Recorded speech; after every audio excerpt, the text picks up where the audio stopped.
Blog Talk Radio.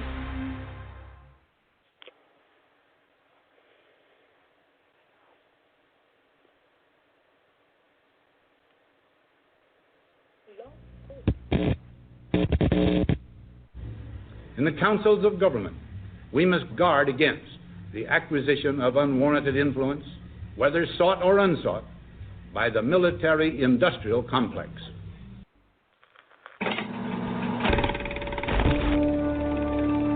As the 21st century began, human evolution was at a turning point.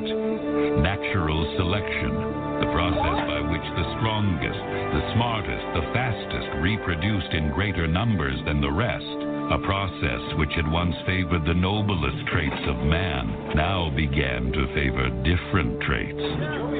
Most science fiction of the day predicted a future that was more civilized and more intelligent. But as time went on, things seemed to be heading in the opposite direction, a dumbing down. Harvard researchers have found children who live in high fluoride areas have significantly lower IQs. Enjoy your extra big-ass fries. Researchers found members of Congress, on average, speak at a 10th grade level. Most Americans read at an 8th or 9th grade level. Look now, I'll talk slow so as you can understand me. It was just a few thousand years ago that our ancestors were using primitive grunts to communicate. Hillary's a good leader. I trust Hillary. Hillary is a good leader. I stand here as a free slave. You are so dumb. You are really dumb. For real. Mankind became stupider at a frightening rate. You're a white man. You want to know what I found out? Most of England speaks Americanish. I don't feel no ways tired. I come too far. I believe that our education, like such as in South Africa and the Iraq, everywhere like such as, and I believe that they should, our education over here in the U.S. should help the U.S. or should help South Africa. What does that mean? Mercury-containing vaccines may help, not harm kids, according to 2 new studies in the journal Pediatrics.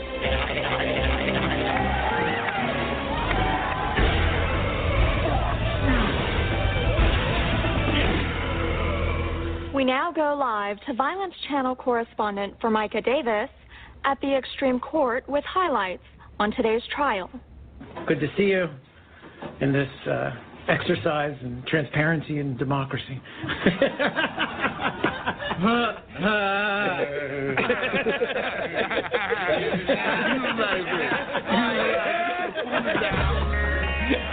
that what it is? A great dust bowl had ravaged food supplies, and the #1 movie in the country was called Ass. If Mr. Trump is suggesting that there is a conspiracy theory, that's ridiculous. That doesn't make any sense. Of course the elections will not be rigged. What does that mean? Obama, you should run for a 3rd term because we need you. Obama, 3rd term! How many sides does a triangle have? Damn, 4. There's no sides. What's Osama bin Laden most infamous for? Osama? Yeah. Or Obama? Osama. I have no idea who Osama is. Which state does KFC come from? What, the chicken? Yeah. I don't know. I really don't know. Okay, do you know what KFC stands for? Kentucky Fried Chicken. A little further south from that facility, there's a completely separate building where they, get this, change. All right, everybody, Joseph Gibson podcasting here, understanding the times in which you live today. Greensboro, North Carolina, 8:34 p.m. on the East Coast. That was a new intro there. I had to play that one. That's basically what you got to dumb down America. You know, dumbing down. I mean, if you listen to last night's podcast, you know, we basically had a pretty interesting conversation there in the beginning, and then at the end, the middle part there, of course, you know, the Troll Network took over there for a little while. So, but I did have a scheduled guest there, and they didn't show. So, but apparently, MandelaCon has put the hex on. I guess he's done his voodoo, his Ankh, his Egyptian Ankh or whatever. He's cursed my show. So, I guess the women of his plaid that he talks to in his groups now or whatever won't be coming over here to show anymore, I guess. I don't know. And you know what? That's fine.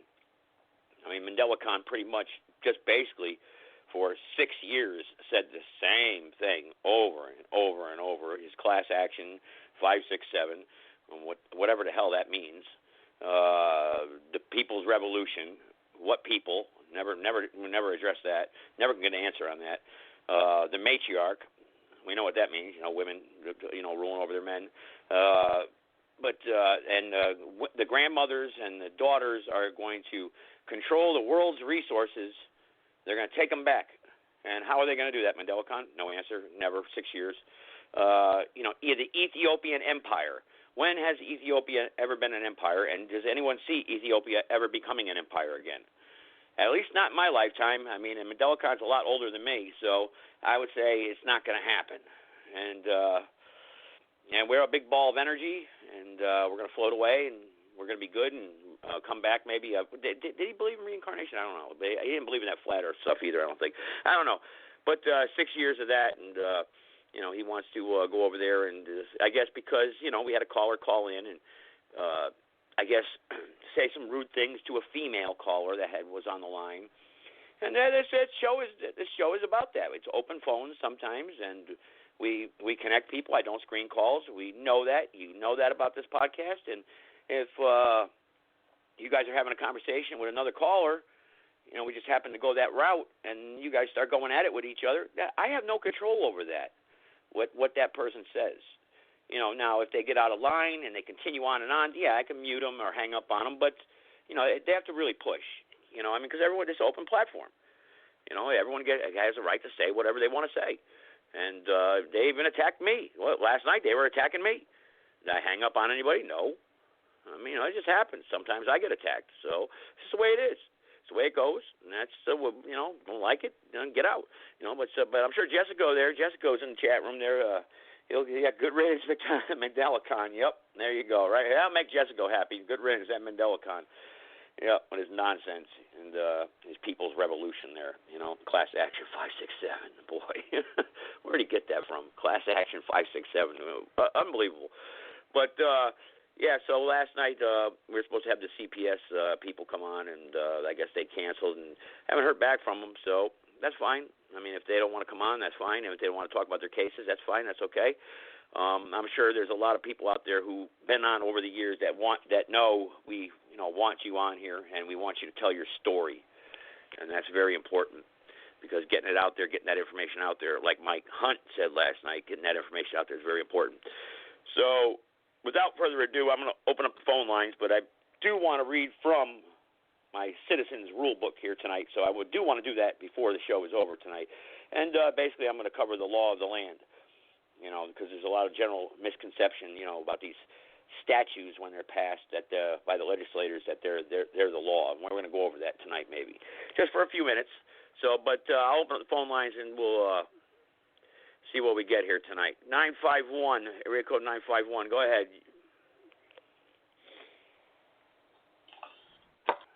Hey, Joey, what's going on? It's Randy. Oh, Randy, yes, Randy. How you doing? Good. What's the show about tonight? I just don't really have a topic here, basically. I was just going to go with the flow tonight. I mean, like I said, last night I had the CPS that was supposed to come on, and that got canceled. So, whatever anybody, I guess open phones, whoever wants to call in here for a little while and see where it goes, see what happens. Okay. Did you have MandelaCon on earlier? Is that what happened? No.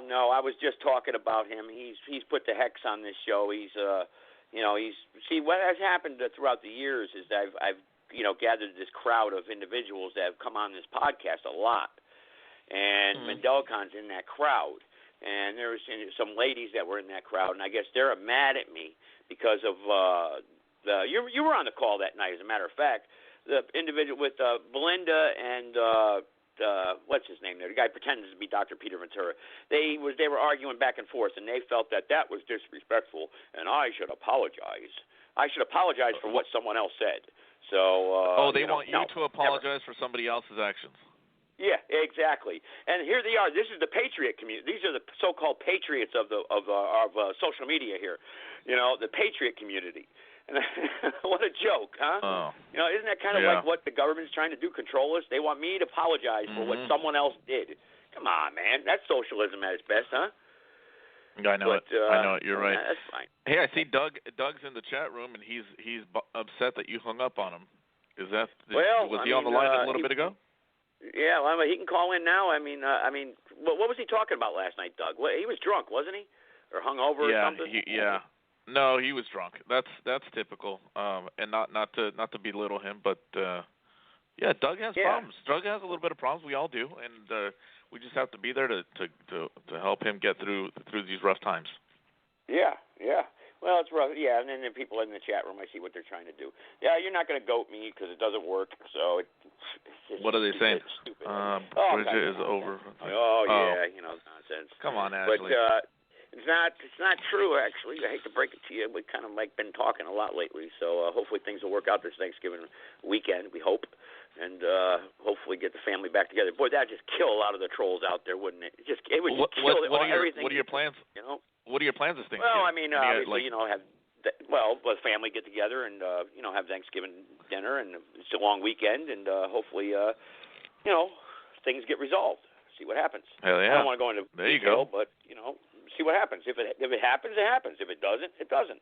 It's just that's the way it goes. I mean, I'm open for it. Right. I mean, for the kids, I think we've been over this subject many times already. So, do the right thing for the children. I mean, obviously, we went over that, too, at the end of the show last night. How screwed up our world is, Yeah. Come on, hey, Doug, where are you at, man? You want to call in or not? I mean, press the number 1 if you're on the board here. I don't know, can you spoof he always calls it for private. No, he calls in. No, he calls in normal. No, he calls in. He calls in with his normal number. Yeah, he does.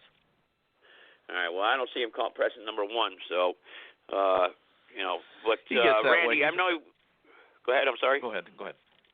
Well, last night we were talking about you, and you were talking about CPS too. Actually, you were touching upon your story there, and that's, with my sister. Rough. Yeah. Yep. And we're going to see where this takes it. This is the very beginning because this just happened last week. So she's going to be she's at the very beginning of this whole ordeal. So let's see where it takes her. Unfortunately, I think they're now going to sink their hooks into that family and inject themselves into it. And once that happens, it's all downhill from there. Well, California, they were talking about that today on even the corporate news media. California is just Los Angeles County. I mean, it's just it's just terrible. I mean, it's the homeless population. She's in Boston. My sister's in Boston, actually. Oh. Well, Massachusetts. Yeah, she's in a very good place. But they're bad up there too. Are you kidding me? That's a blue state. I know. Massachusetts, they'll pull you over for drinking a soda and give you a ticket. You get pulled over for drinking, drinking or smoking a cigarette, even in your car. You get pulled over and get a ticket. Massachusetts is rough, yeah. But they're Boston, a bunch of liberals Boston, there. Yeah. I've been to Boston a few times, but that's back in the late 80s, early 90s there when Whitey Bulger, and when he was working for the federal government and everything, snitching on his boys. Oh, yeah. They clipped his ass, though. Hey, honey, can you bring me my chew, please? Thank you. It's in the living room. I have my chew. I don't have my chew. Oh, okay. Well, anyway, anyone who wants to chip in here tonight who's got something they want to talk about, his phone number is 657-383-0616. That's fine because I don't have any guests here tonight. I was just going to open up with what I usually open up with and then see where it goes from there.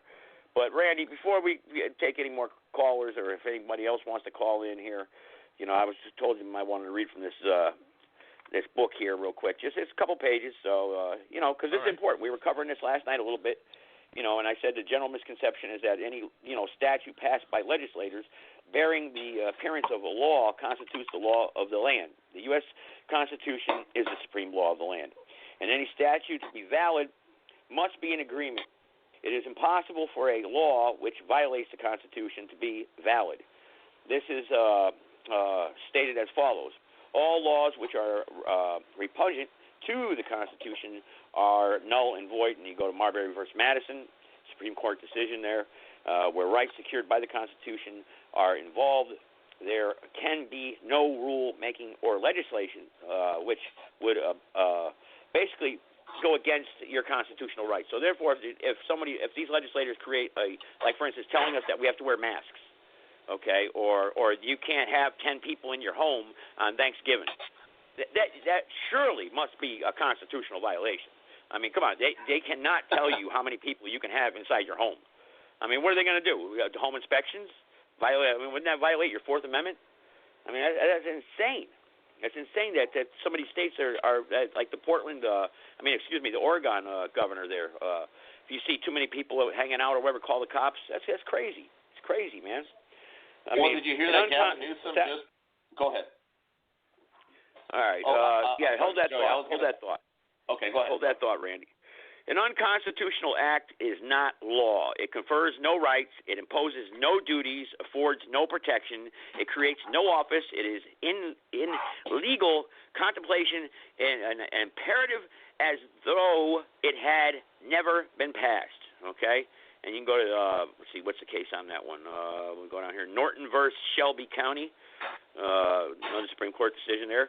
The general rule is that an unconstitutional statute, though having the form and name of law, is in relatively no law, but is wholly void.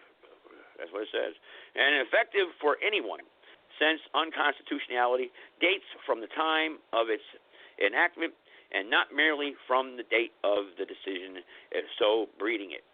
No one is bound to obey an unconstitutional law, and no courts are bound to enforce it. All right? So I don't know what people think about that. I mean, you got a lot of statutes out there that are unconstitutional. I mean, a lot of people do this traveling thing, too. You know, you drive in your car. You know, I'm traveling. I don't need a license plate, this and that. And, you know, I think we've gone over that on the show a couple of times. So, you know, I mean, if anybody wants to talk about that, that's fine. If you want to talk about something else, then just call in, 657-383-0616. Let me see who's coming in. All right. Here we go. We got private callers. 3 private callers. So try the first one there. Go ahead, private caller. Hello, Joe. This is Mike Hunt, personal trainer. Oh, personal trainer Mike Hunt again. Oh, boy. We're going to go over the same conversation as last night. I was thinking about you today when I was at the gym, actually. Good. This is what I want to tell you, Joey. It might have come off that I was giving you shit last night, but like I told you, I'm a fan of the show. What I'm really trying to do is motivate you. It's what I do. And when you go to the gym, all these assholes, all the people that pissed you off, you're going to do hater reps for all the haters.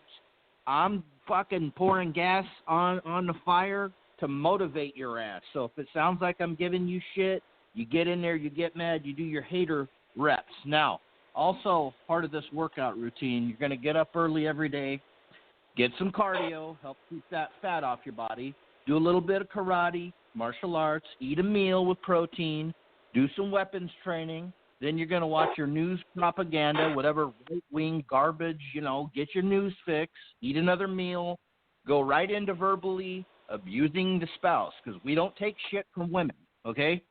Then do your show, but no fucking lies. Keep it real, all right? And stick to that fucking format. You're going to kick ass, buddy. Well, wow. So I got to talk shit to the women. That's what you're saying? That the women don't have no rights at all? Is that what you're saying on this platform or in life general? I mean, I just got to, like, they're just assholes. Just that I don't even talk to women no more, right? Is that what you're saying?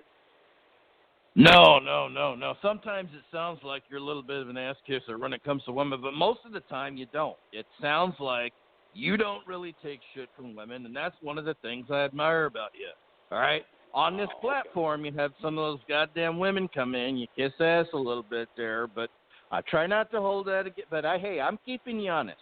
I'm a fan, and I'll tell you when you're right, but I'll also call in, give you shit, tell you when you're wrong, okay? I'm a real fan, and I'm behind you. So keep up the good work, but I am going to keep you honest. Oh, yeah, there you go. Wow. I am motivated. Well, but today when I was at the gym, though, I mean, I just didn't feel motivated from last night. You know, I just didn't. Actually, I felt like I did bench press today.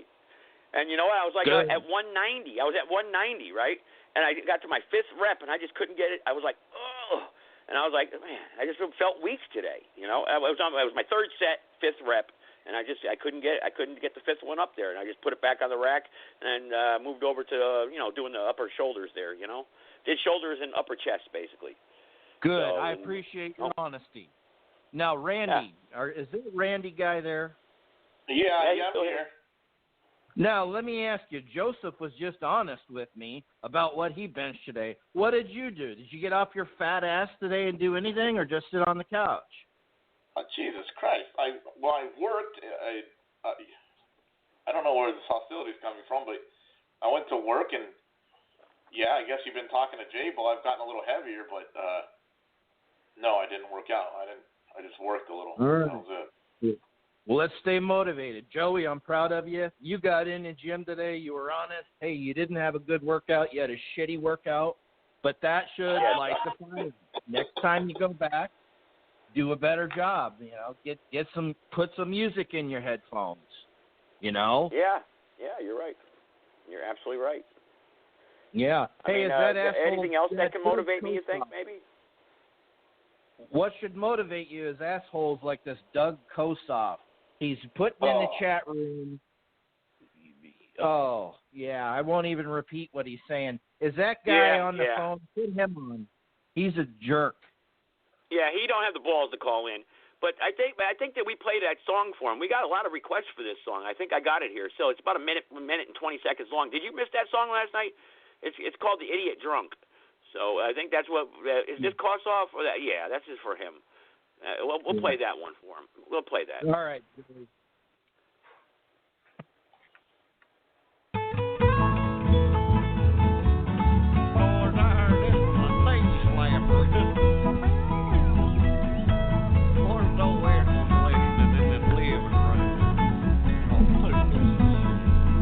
Well, I need a new truck.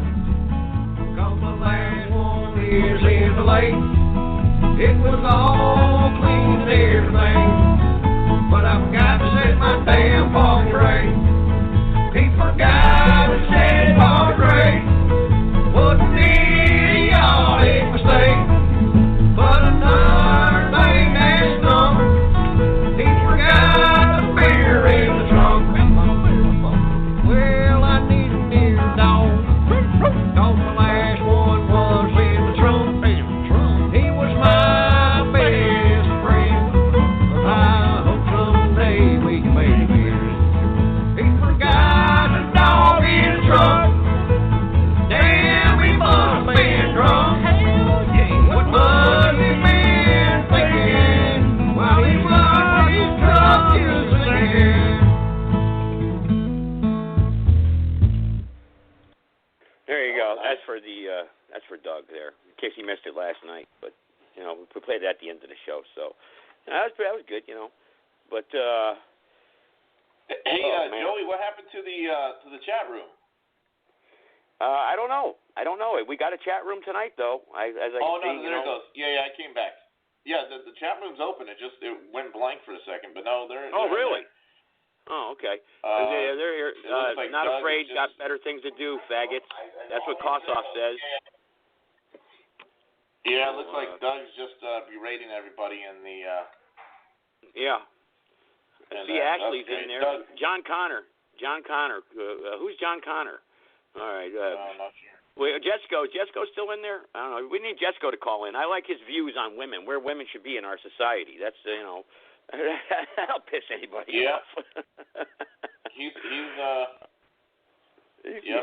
quite a character on that, but he's got some good ideas though about the separation and everything, and how the blacks and whites are. I mean, he's got that. He's got some good views. I mean, it makes sense.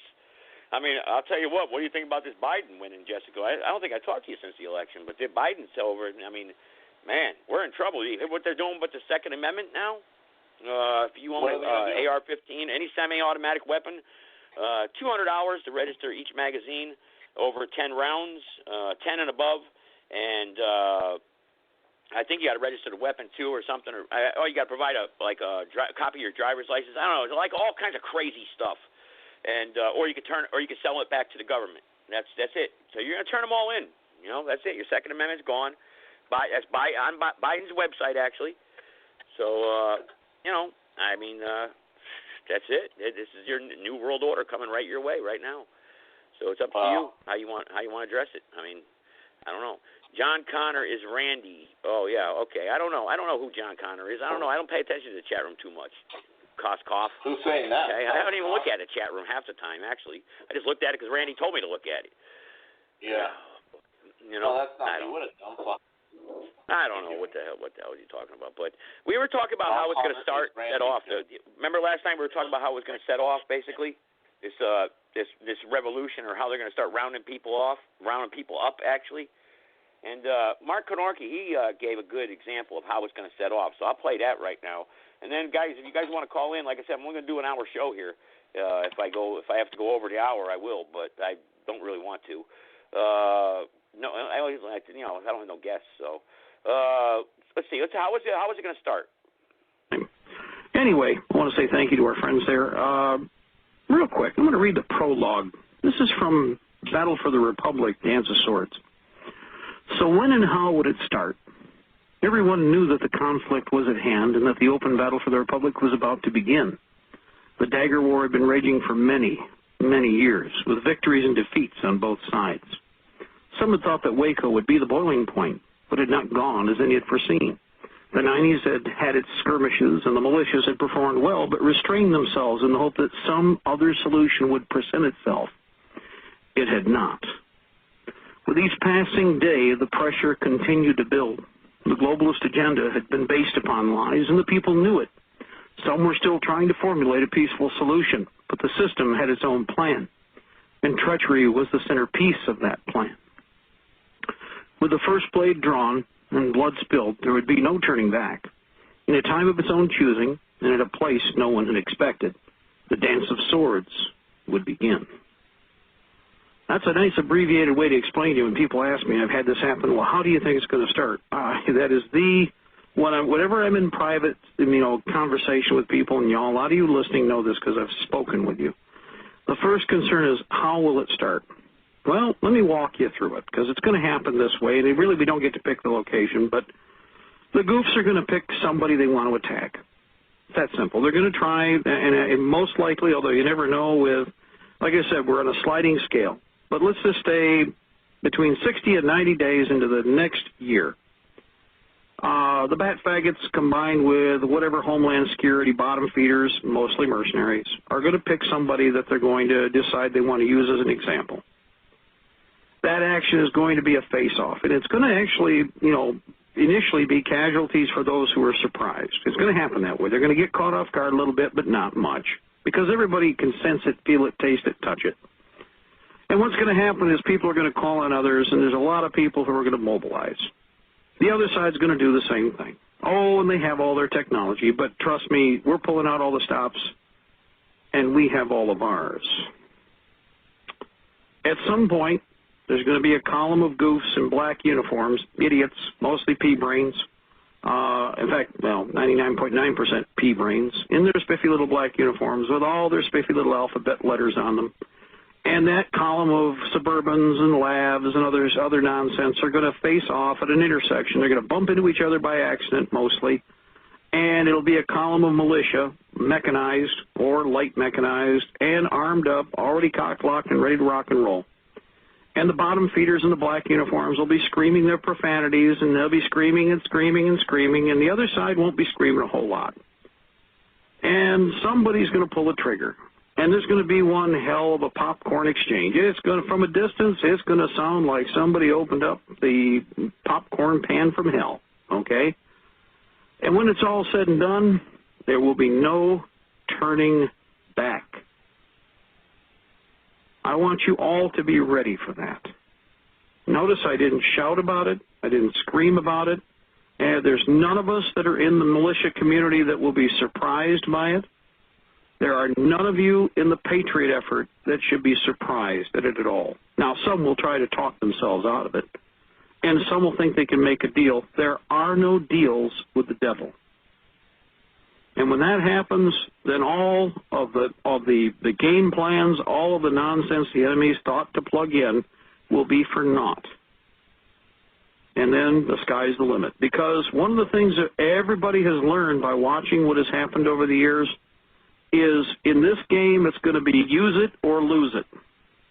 In other words, you make contact, you fire their hind end up, and you turn them into puddles of mush. You don't try to talk with them. You don't try to negotiate with them. You do what you have done before. Now, some of you are older gentlemen who were in World War II, and I know you can't dance the dance the way we could, in the past. I know that. But by God, you can still run a radio, and you can still drive a truck, or you can at least help with men that are wounded or individuals that are hurt when the time comes and help to maintain the fabric of our society. But there's another group of veterans, the Korean War veterans, and guys, you're getting long in the tooth, too. You don't need to tell me. I know we got a lot of gentlemen in their 70s. And you know what? They're still online. And when the time comes, I don't care if you move fast. You pick the target, you put them down like the dog that they are with one round, and if all you did was take down that one black uniformed scumbag, you know what? That's one less we got to worry about. You pick the time, you pick the place, you neutralize the target. But there's a whole bunch of Vietnam vets. There's a whole bunch of other people that are from other wars and other periods of time in the last 40 years. And you are more than competent, and you are more than capable. And you've seen men die, and you've seen men stacked like cordwood, okay? The other side, they always claim, man, we got a bunch of goofs on our side that are doing they're just stacked like cordwood. And next time someone says that, you turn and slap that sucker. Slap that girl for what he is. Okay, the next time you hear any goof come up with that or start yapping that BS, then you slap his hind end. Because everybody knows it's equal opportunity dying time once everything kicks in, and the other side ain't going to have it their way. Now, you're going to have to think ahead. Now, I'm going to tell you flat out, anybody who's running around like a chicken with their head cut off, shame on you. I don't want to hear any screaming. There shouldn't be any panic. I don't want to hear any, oh, it's so terrible. I don't want to hear any of that either. Congratulations. It's the life we're living. It's the times we have. Make the best of them you can. Organize to the best of your ability. Fight to win. And once we've won, help the other guys that are still in need of assistance to kick the slats off the other ones that they're facing. Moose season is going to be real short. However, there's going to be a couple of seasons that open up, and there's a reason for that, because the bad guys are hoping to waste our time and resources in lesser actions that they might consume and eat out our substance. We have thought for the long term. Now, all of you out there, every one of you must be prepared at least to take care of yourselves. You completely change the formula of what you're facing, and the enemy cannot predict effectively what they're going to do if everybody just does some of the basic stuff that we've talked about. Just food, any quantity of food and water you have on the shelf means that you are thinking with your mind and not with your stomach. Yep. Every one of you. All you could do is say, oh, peace, love, dope, I just can't touch a weapon. Well, fine. I really wouldn't have a problem with that, provided you get up off your dead hind end and do something to prepare yourself. At least prepare yourself. In other words, get ready for what's coming. Now, that means food, that means water purification systems, and even if you don't think you're going to be a combatant, by God, you better get a gas mask, and you better do it now. Because they're already bragging about how they're going to bug spray people, okay? We already known that. That's part of their psychological formula, but what happens if we undermine it completely by being prepared for it? It changes the dynamic, just like everything else. All right, everybody. All right. Who wants to get in here? Is that cause cup on the phone line?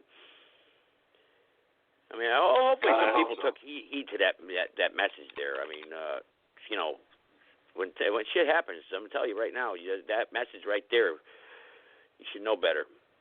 All right, let's see. 814, is this? Who's 814? Go ahead.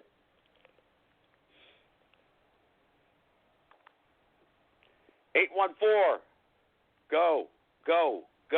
814. You pressed 1. Hey, this is J-Bo.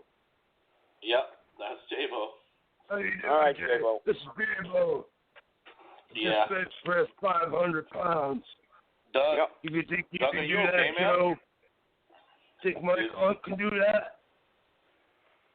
What do you need?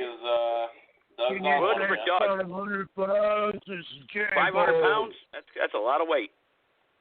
Yeah. Yeah, Doug is he's on one again. I feel bad. I really do. Yeah. This is J-Bo.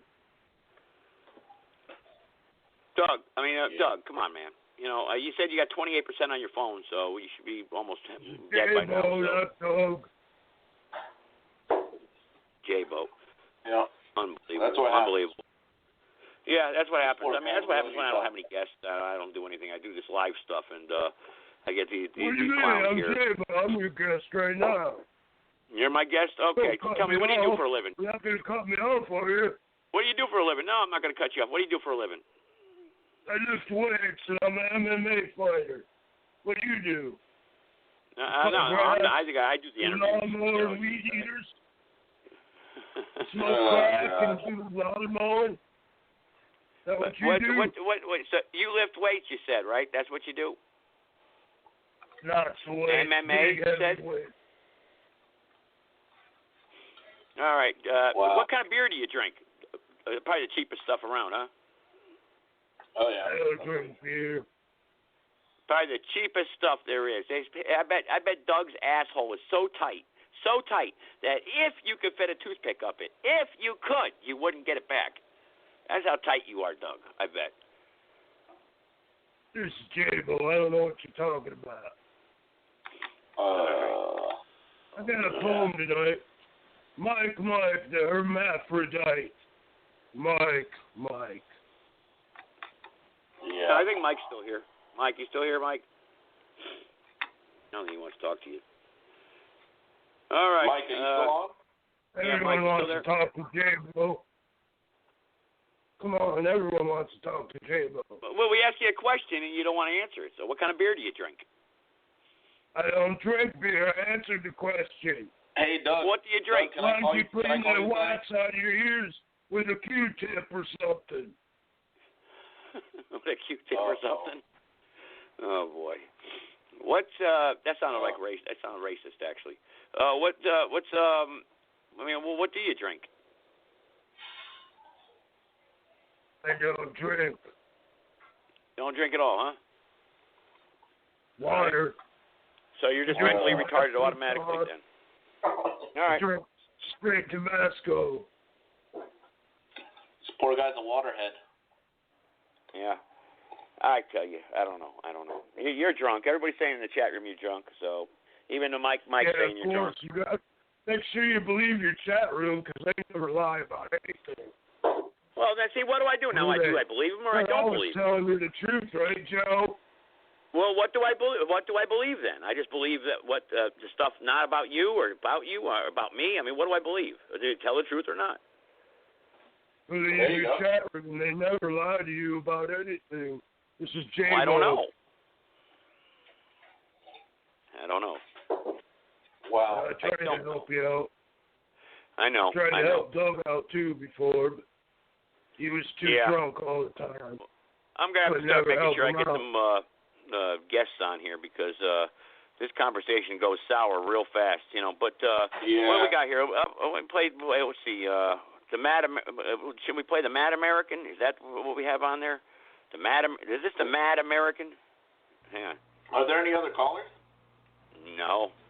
There's a bunch on the line, but I'm not pressing one. Oh, that's the Mad American. That wasn't it. I did that last night. Well, Wacky Bernie. Here you go. We go now to Bernie Sanders, who is joining us, I think. Are you in New Hampshire, sir?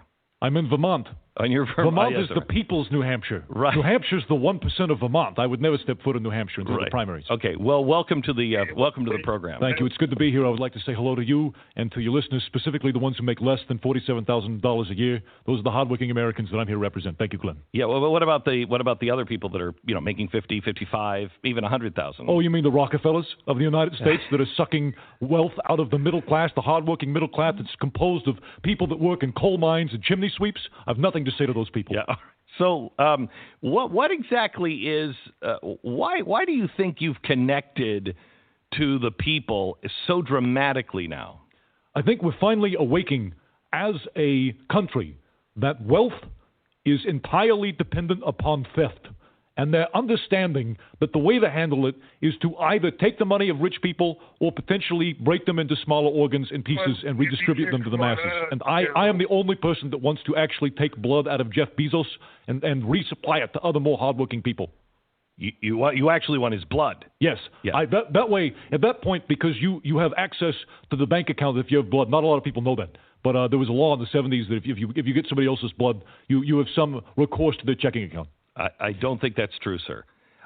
Now, some of the proposals that you're making are, I mean, they sound like the former Soviet Union. I will acknowledge they are robust proposals to try and save the United States from descending back into a plutocratic hellhole where aristocrats with top hats are beating coal orphans with whips for their amusement. Yes, Glenn, if that's what you mean. People haven't worn top hats for a very long time, around the time of Abraham Lincoln, I believe. And that is entirely due to the New Deal of FDR. If it weren't for FDR, there would be top hats everywhere and coal orphans living in caves. So you're for the Green New Deal, I suppose. I had a lot of problems with it, as I imagine you did. I thought it was fairly anemic and very tiny in its scope. I thought it could have been 3-4 times more robust than it was. And when I'm elected president, I will make a hyper neon Green Deal that's new.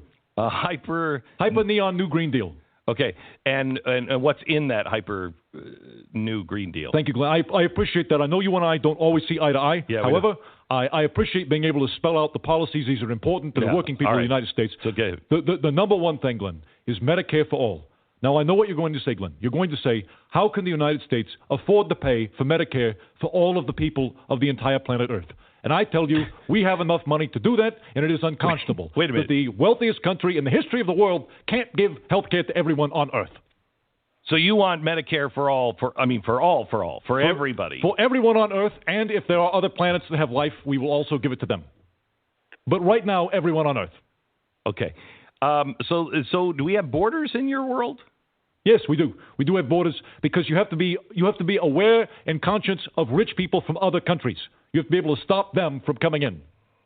So you have borders around rich people? Yes. Ideally, we would not let in anyone from the Cayman Islands or from Switzerland. Those two places are awful, and if we do not outright declare war on them, we should quarantine them. Okay. All right. How do you? For instance, New York just rejected. Amazon, and they said New York doesn't need Amazon's jobs. We create thousands of jobs every month anyway. We're bigger than Amazon, and you killed 25,000 jobs. That Glenn, this is a fundamental misunderstanding of how the economy works. The economy naturally produces wealth. It comes up, it kind of bubbles out of the ground. Like you're probably a proponent of trickle-down economics. I'm a proponent of dribble-up economics, like from a septic tank. It rises from the bottom, and it just naturally happens. And evil people take more than their fair share. So the job of the government is to allocate theft, which is what all commerce is, into smaller units that are more equally distributed. And the people of New York did that. They saw the benefit in having a type of leader who is a technocrat with a sweater vest and having them in charge of money. That is the future of mankind, Glenn. All right. So Bernie, there's been a lot of dirt that has come out on you. That essay that you wrote about how men have a fantasy of women on their knees, bound and gagged and beaten. That's their sexual fantasy.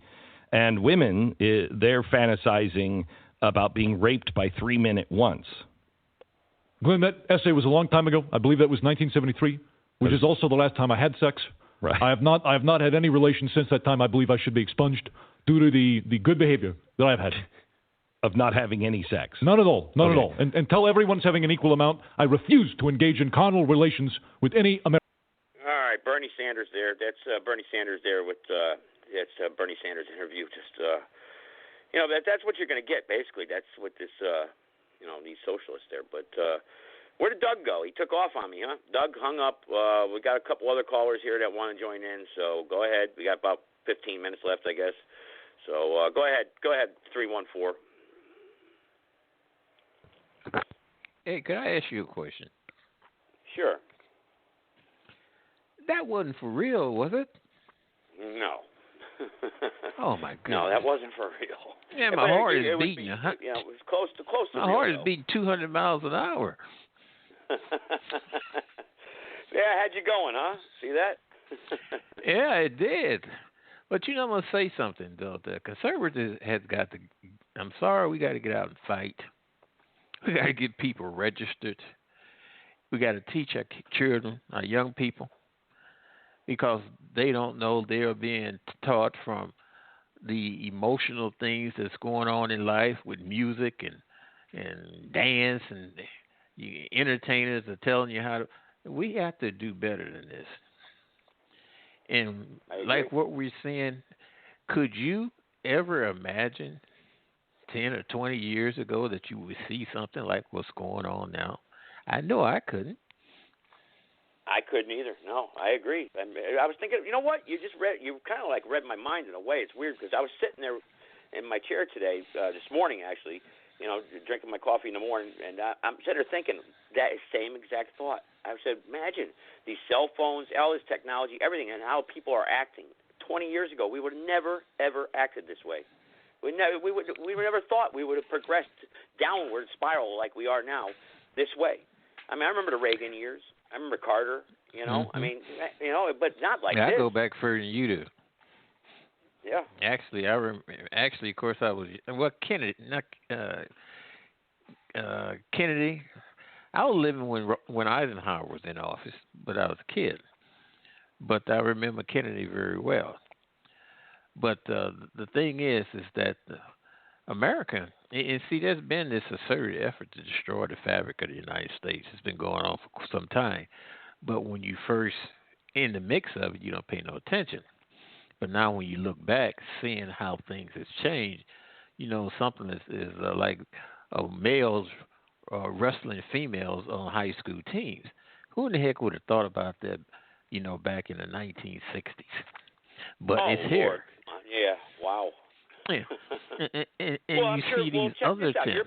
Your parents were probably saying the same thing though, where or people's parents back in the 1960s or 50s who would, when they were growing up in 1905, 1910, 1920, who would have thought black and whites would be going to school together? I mean, when that started happening. Now, I did go to school with whites back then. See, that's another thing. People get things mixed up. They think that all blacks in the country experience what some in the South did. But that's just not true. And I tell people that. I say, I hear what you're saying, but I never experienced that. So it wasn't all blacks that experienced that. Just like all blacks don't think alike today.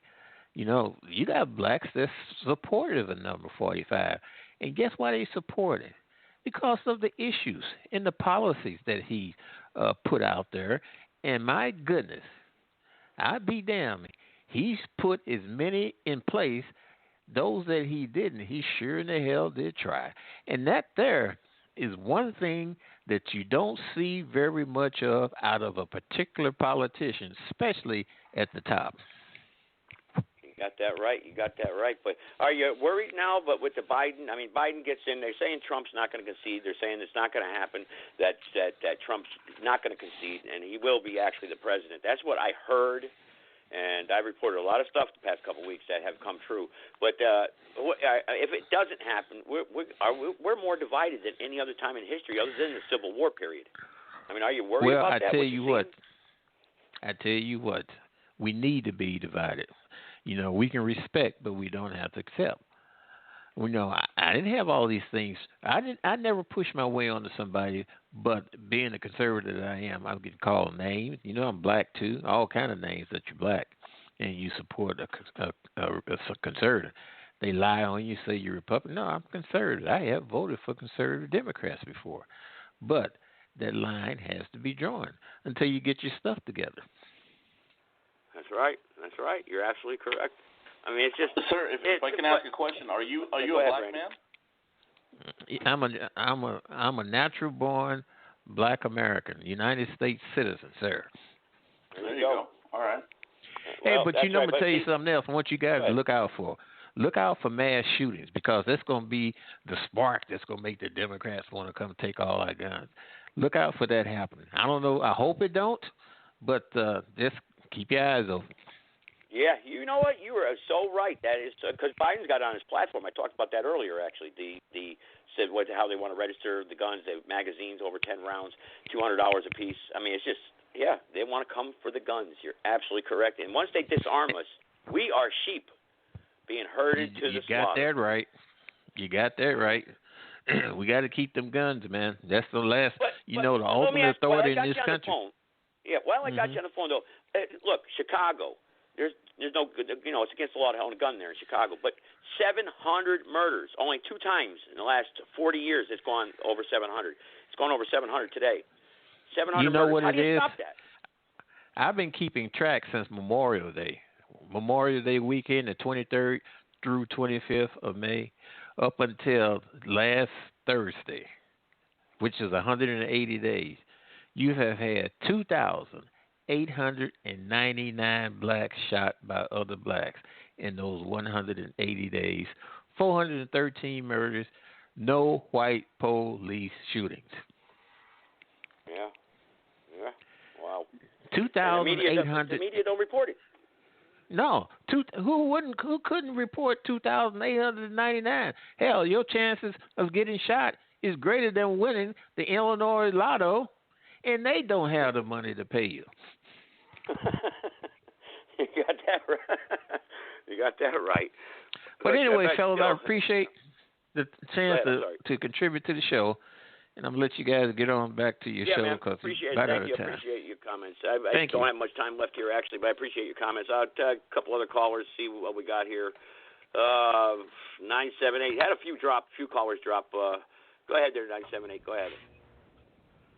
Hey, what's up? This is Jessica calling in. Hi, Jessica. What's up? Go ahead, Jessica. My favorite separatist guy. But yeah, you bring up a lot of good points. But go ahead, Jessica.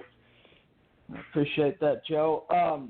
Well, it's interesting. Something crossed my mind when that last caller was talking, and has there ever been in the last 5+ years, in the eyes of blacks in America, has there ever been a justified police shooting of a black guy? Is there ever any case where they're like, it is justified that, that makes sense, that cop, it was either him or, the suspect?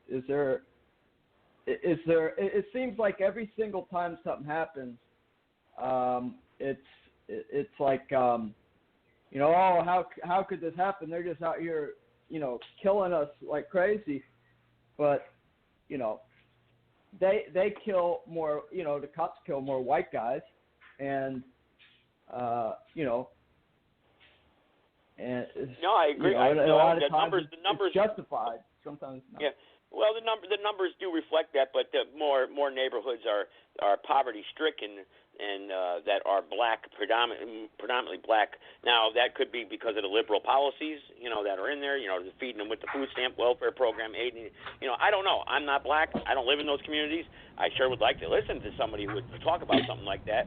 I mean, if that's what your question is. I mean, I don't know if that caller's still on the line or not. If he wants to address Did you know that poor whites do better on tests at school than rich black kids? I did not know that. Is that a fact for, now, or is that just you saying that?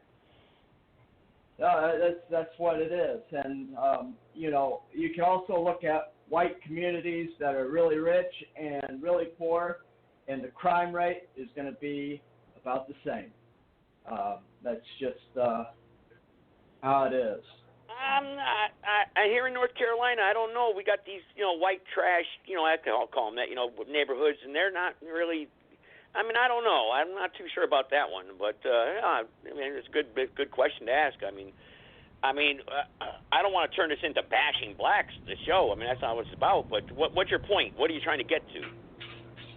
Well, it's just something I thought about. Like, is there any time, like I was saying, is there any time there's a justified, the police use lethal force? I mean,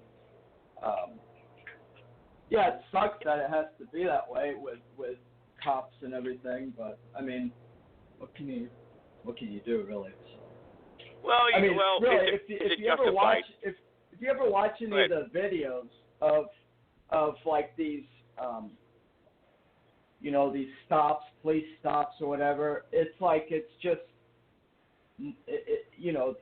nonstop, not listening and doing what they say, and you know. Well, why should they obey? Well, hang on a second. I want to say this though. Why should the police be bothering people anyway?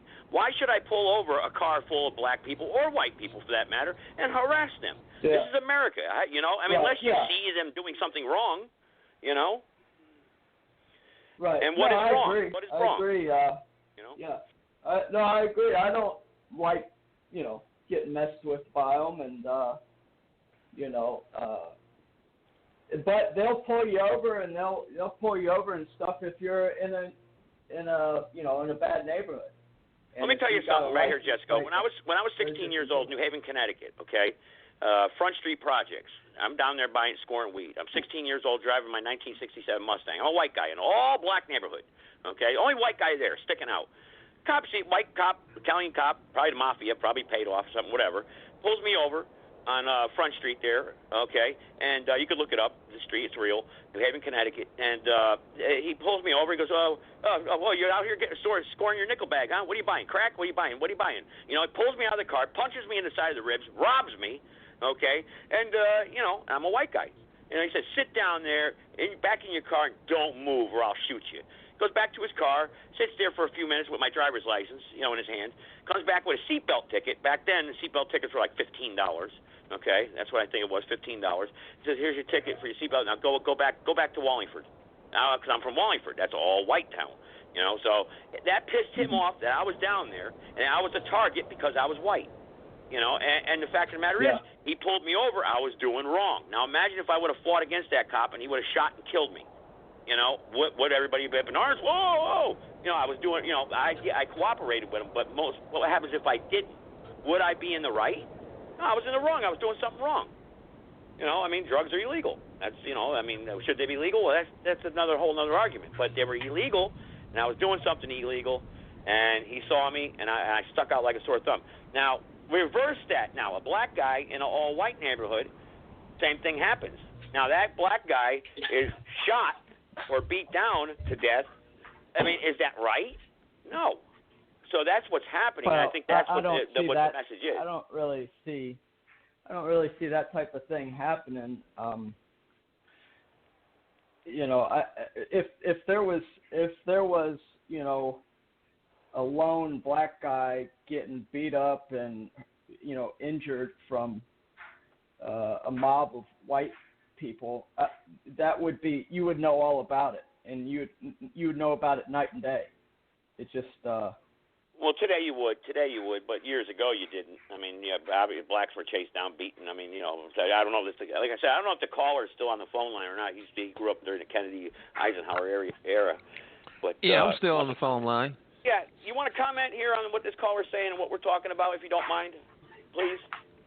Well, and by the way, over the weekend you had 52 shot, 6 killed, so it's 2,957. Well, he's right, and I'm speaking for the black community. I know these things go on in other communities too, but nowhere probably is near as bad. I mean, where about in the white community you have nearly 3,000 people shot in 181 days. But here's the thing. There's a lot of things going on structurally in families. If you don't have respect for authority in the home, you don't have it in the school, then, of course, when it comes to being in the public, you're going to have the same problem.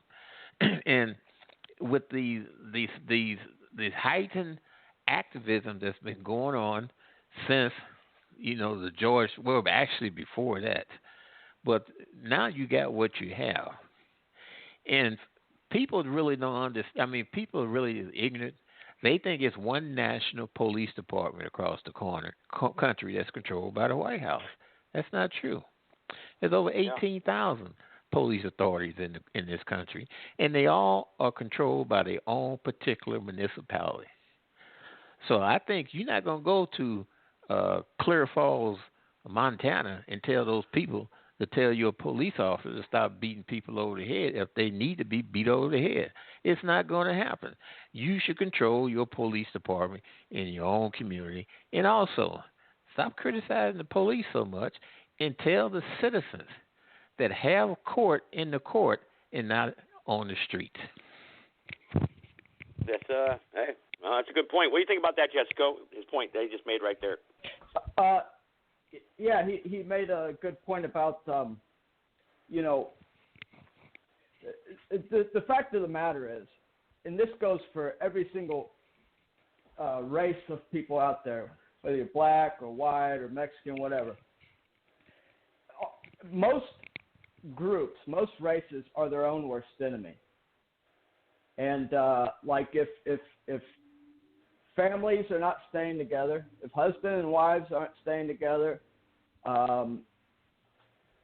and we got, single mother epidemic and all that type of stuff, and there's no father in the home, that's going to be a self-defeating prophecy. You won't get anywhere like that. So, and it's just kind of the way it is, and it's almost like society has been engineered to be that way. And you're absolutely correct. Look at my situation. Yeah. Mother left. I got 2 kids, 2 sons. What am I supposed to do? I can't tell her to come back. I can't tell. The husband doesn't have any authority anymore, but it's broken down through communication, lack of communication, and society feeds that notion that, hey, look, I was talking to a pastor last night about that. Hollywood. What did Hollywood start off with? The soap operas, right? What were the married women doing all day long watching those soap operas? General Hospital. Come on, man. A woman in bed with another guy, a married woman in bed with another guy, having an affair, sleeping around. They destroyed the moral fabric of America, the family. Even the black communities back years and years ago, the family unit was something that was strong. I mean, you had respect. You had respect for authority. Even the slaves had respect for authority. They had the family unit, husband and wife, the children, and the thing of it is that's been attacked and broken down. How did they do that? Through Hollywood. Hollywood is the biggest enemy. Holly Weird. One guy called it one time, came on this podcast. So Holly Weird, the magical wand. The perversion, the bestiality. Look, you got parents bringing home half animal and half human dolls for their children to play with. That's bestiality. Come on, how the heck can a little girl recognize that kind of doll and grow up to be with a man? She's going to grow up to be a lesbian or have perverted thoughts in her mind or be a cheater or whatnot. Same thing with the husband, the man. Look at the men today. They're pansies, most of them. With their Peter Pan pants on and everything. I mean, look at my generation. When I grew up, leather jackets. We were, the greaser type, the tough guys. Now, look at these kids nowadays. They're punks. But, the family unit has been destroyed. That's a good point, Jessica. That's absolutely awesome point that you've just brought up right there. And how do we restore it, though? How do we fix it? What do we do to fix it, Jessica? Well, we do the exact opposite of what they're doing nowadays. That's what we do. For instance, and what I mean by that is, like family court, right? They will always rule in favor of the mother. The kids go with the mother. It's the mother's world, and that's the exact opposite of how it should be. Women should be punished if they divorce or separate or whatever. They should be absolutely punished. They should not get the kids. The man? What about the man? Should he be punished too? The man should be punished too, right? He goes out and cheats, right? No, absolutely not. Unless you broke the law or something. But no, the statistically speaking, kids in a single father home compared to a 2-parent home, the results are about the same. Really? But like single moms, way higher rate of drug addictions, way higher rate of incarceration. Well, the black community, a lot of single moms. Yeah, the fathers are in prison or they're take off. You're right. So that's I guess that pans out. But how do you fix that? What are you going to do? Tell the mothers not to get divorced? I mean, what are you going to do? Well, that's the thing. There's a lot of things that have to be done, really. I mean, the whole, machinery of family court is just completely geared the exact opposite of how it should be. And what about God? What about God? Bringing God back into the. What about God? God is a moral. Bringing a morality back. How can the righteous stand on a foundation built of sand? What can the righteous do? So what about God? Bringing back God into the family, the institution, not religion. Religion is, I didn't say religion, I said God. Some sort of fear. You have to have fear. What's God there for? Fear. You got the fear of God in you. I'm sinning. I'm doing something wrong. I'm going to go to hell if I do this. All that's gone now because, we got 18 different versions of the Bible out there now, and we got, 80 different ways to worship, and my way's your way, and my way's the highway, and that way's the right way. Whatever happened, Lord Jesus Christ, that period, end of story. Because America's the melting pot, many different cultures, many different beliefs. So we took away from God. That helped destroy the family. Don't you agree, Jessica? Yeah, 100%. And what it is people are ignoring what the natural order of things is. And, what's the natural all order? been flipped on top of its head. What's that? What's the natural order, if you don't mind me asking? Well, the natural order is that the woman submits to the man, okay? And, they're not the boss. They don't run shit. They shouldn't be working outside the home. I kind of like the idea of the woman not working with a lot of men. I kind of like that idea. I'm not going to lie. I know I'll probably get a lot of people they're going to hate me now, but I think the woman should be the stay-at-home mom, taking care. Look, being a stay-at-home mom is a tough job. Cooking, cleaning, taking care of the kids. That's a tough job. A man has a hard time doing that. So that's a very hard full-time job. But it doesn't mean that the woman should just be a slave to the kitchen and be chained to the stove.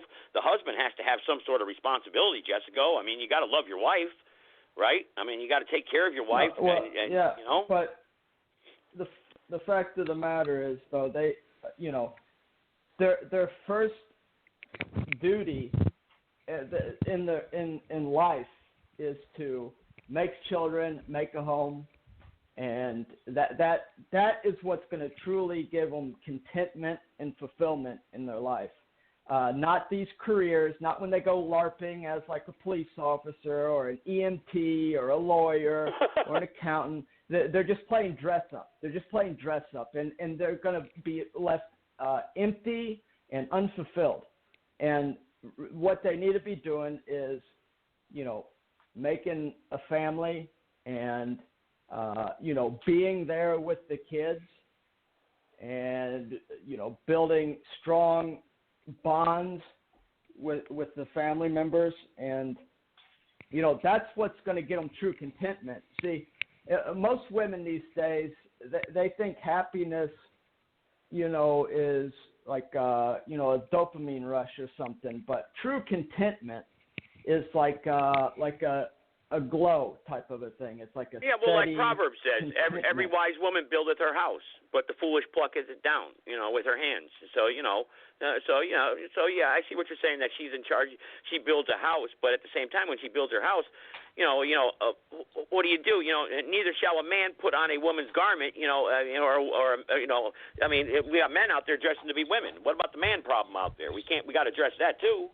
There's men out there that are not really men anymore either, Yeah, absolutely. And, a lot of men will submit to women and let them kind of rule the roost. And that's not a good idea. They won't put their foot down and say, hey, this is how it's going to be.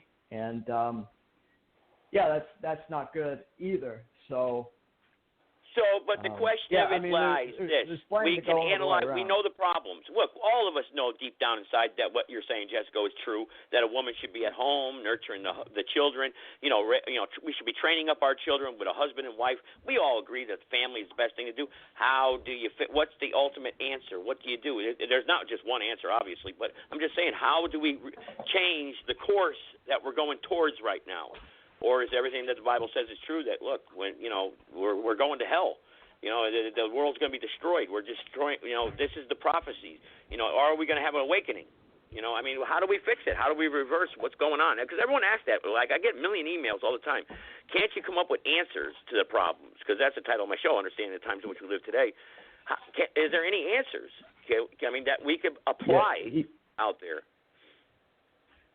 Women have to be stripped of all their rights. And the fact of the matter is they shouldn't have rights because their rights come through their husband, right? As long as the husband approves. And I know that may sound bad, but the fact of the matter is they don't deserve rights.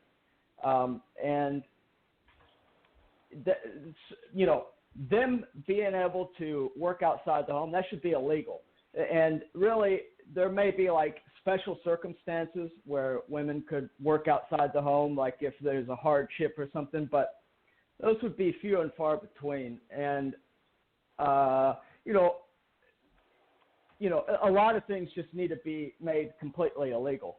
And there should be punishment for it if they do it. So you want it to turn into Saudi Arabia? Basically, if a woman doesn't cover her head and bow down, she gets stoned to death in the middle of the street. What do you mean illegal? They should be stoned, but they should be, put in jail for a little bit, because the fact of the matter is, all you got to do is trick a woman for a few years, right? And then before she knows it, she's unable to have children, right? They think they can go around, playing dress up in their late teens and 20s, and then they're like, oh, okay, I'm going to get married and have kids in their 30s. And it's like, well, you haven't got that baby-making factory up and running yet. And if you haven't got it up and running by your 30s, it's going to be a little bit slow to, if it'll even fire up. I don't know. I don't know about that. That's medical stuff. I don't know anything about that really. But is that true that if a woman doesn't get pregnant by her 30s, then she has trouble making a baby? I don't know. I'm not too sure about that. But absolutely, their fertility is like cut in half when they become 30. But isn't a woman in her prime in her 40s? I thought a woman was in her prime when she hit 40. No, that's another real world. Not. God played a trick on us there, I think. Women are in their prime in their 40s, men are in their prime when they're in their 20s, kind of like, they reversed it a little bit. I wonder why he did that. That's probably Jewish bullshit, but, women are in their prime, like, as soon as they're, fully grown. And women are basically, their body. Well, what do you think about this, Jessica? What do you think about this? Husbands love your wives. Husbands love your wives, even as Christ also loved the church and gave himself for it.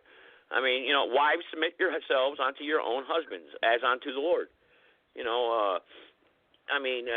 Nevertheless, avoid fornication. Let every man have his own wife, and let every woman have her own husband. Not 18 husbands, not 18 wives. We get divorced and get remarried 18 times.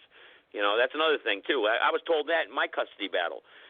Move on, go out and date, go find another girl, be happy, start a new life. What are you? Whoa! What are you talking about? Start a new life? I got 2 kids. Start a new life. What's going to happen to those 2 kids? What happened to the woman that was supposed to be there for the rest of my life with me? Start a new life. And that's the family courts, like you said. That's what they were telling me at the family courts. Make her jealous. She'll come back to you if she really loves you. No. Now you gotta go out and screw another woman to make her jealous, so she'll come back to me. That's like rolling the dice at the craps table. That is kind of how women operate, though. Women do operate in a way that we don't understand. But wrong. And wrong though. They're so superficial. They're so superficial. Like, as a man, we could never even truly understand how superficial they are. And that's the thing. They want a man that is seen as valuable, a high status. Well, a high status man is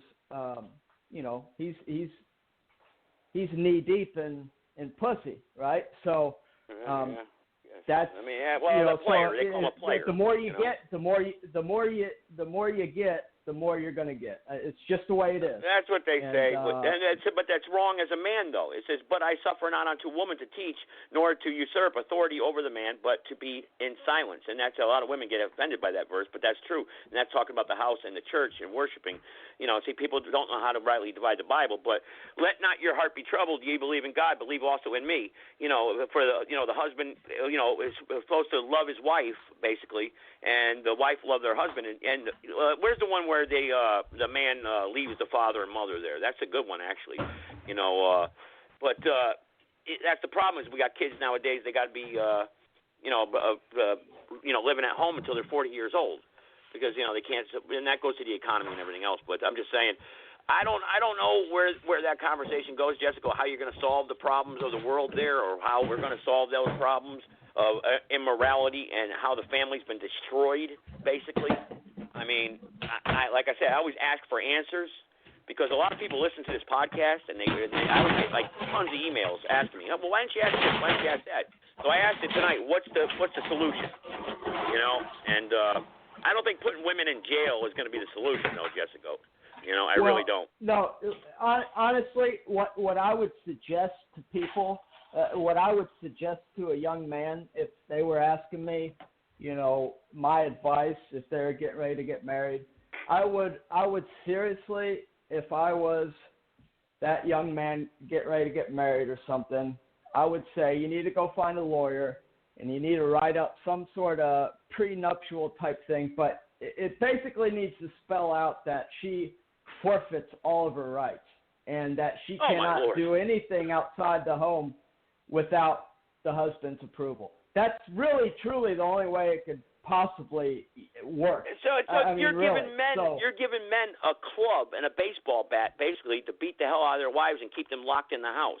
You know how many psychos, how many women will be battered and abused out there? I didn't say nothing like that. I don't think you should, hurt somebody but here's the thing. Women will they get like in a bad mood and they something they're not happy or something for a short second, but you can't do anything to make them chill out, right? So the next thing you know, they do something and then everything's ruined and you can't.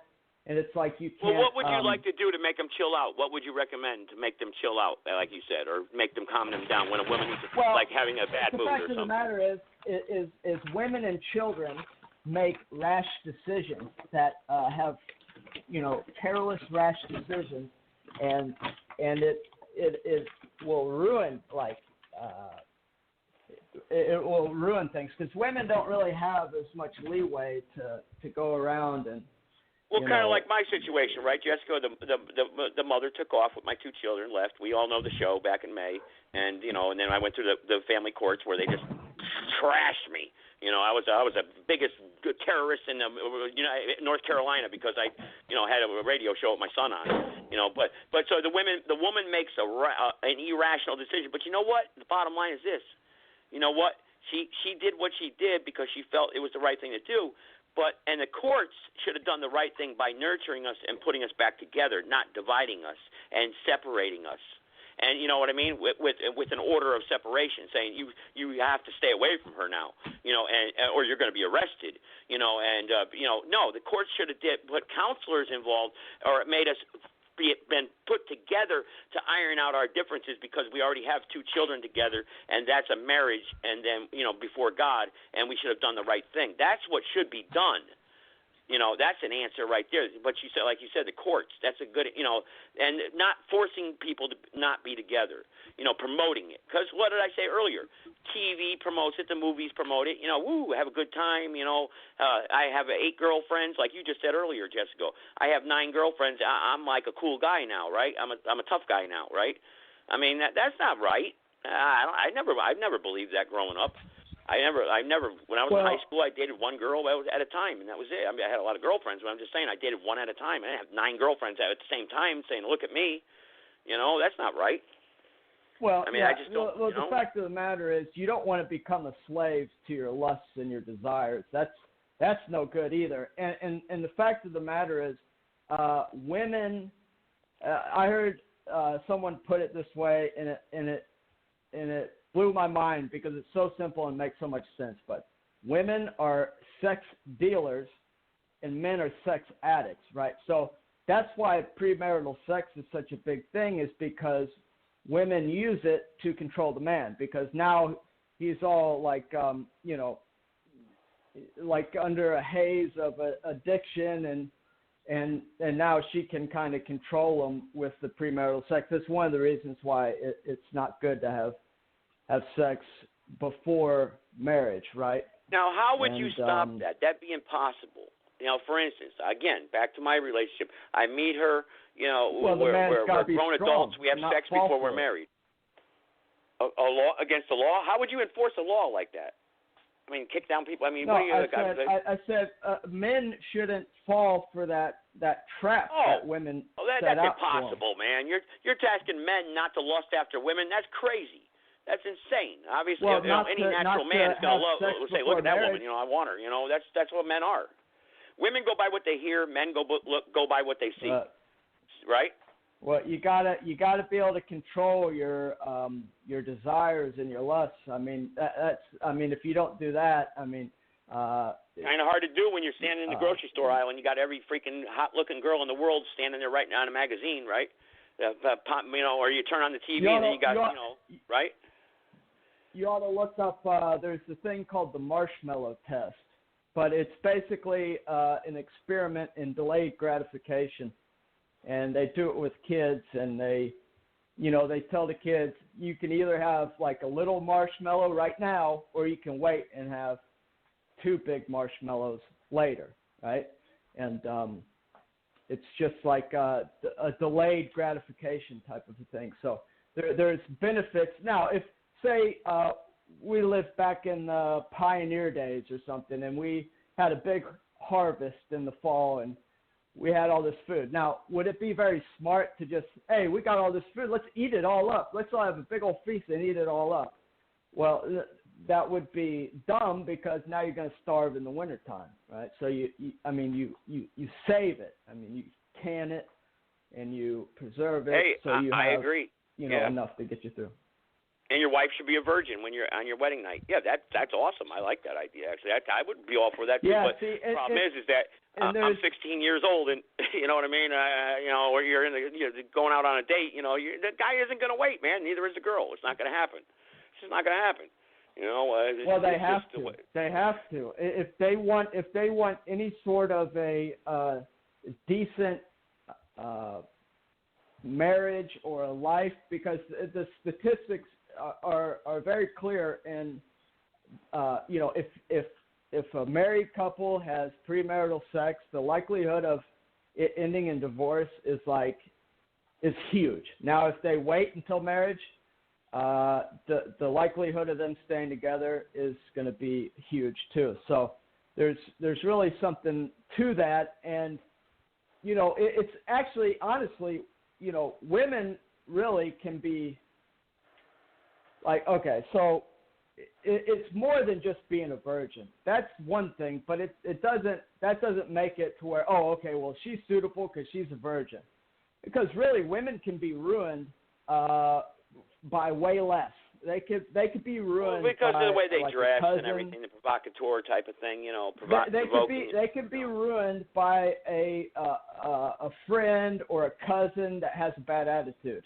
I mean, that's all it takes, and they can peer be pressure, completely peer pressure. ruined. Peer pressure, right? So there's a very low threshold. See, now men can make more mistakes, and there's more leeway. The threshold of a man getting ruined and unable to settle down and marry is a lot, is not nearly as low of a threshold as it is for women. And that's just the way it is. Well, let me wrap up tonight's podcast. Anybody's got some closing thoughts here to tonight's podcast? The callers that were on here, if you're here, please speak. If not, then you could drop like 3 guys just dropped right now. I don't know. Is 314, you still there? You want to make some closing thoughts here tonight's show real quick? I'll give you, because you did call in. I know you've been, he dropped out too. All right.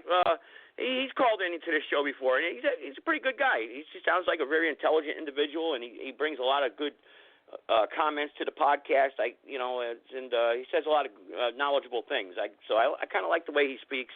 And he's a fan of the show, so that's important. So, Jessica, you got anything you want us to add here to the end, and before I wrap it up? I guess you're getting told to spank. I'm good. I appreciate it, Joe. Yeah, man. Jessica, always a pleasure. I don't know what happened to Randy. I guess the conversation kind of went wasn't something that he was into. But, these are the types of conversations that we need to have to help out our society. Because, man, we're in trouble. I don't know about you guys. I don't want to be in a freaking civil war. You know, I mean, if I have to, I will. I'll be, I'm ready. But I don't want to be killing my neighbor. I don't want to be going to war. I don't know. This is crazy times, man. I don't want a civil war in America. I mean, why wouldn't you use something like this as platform to talk like we just did right now instead of talking about stupid nonsense? All right, everybody. Good night. God bless the Republic.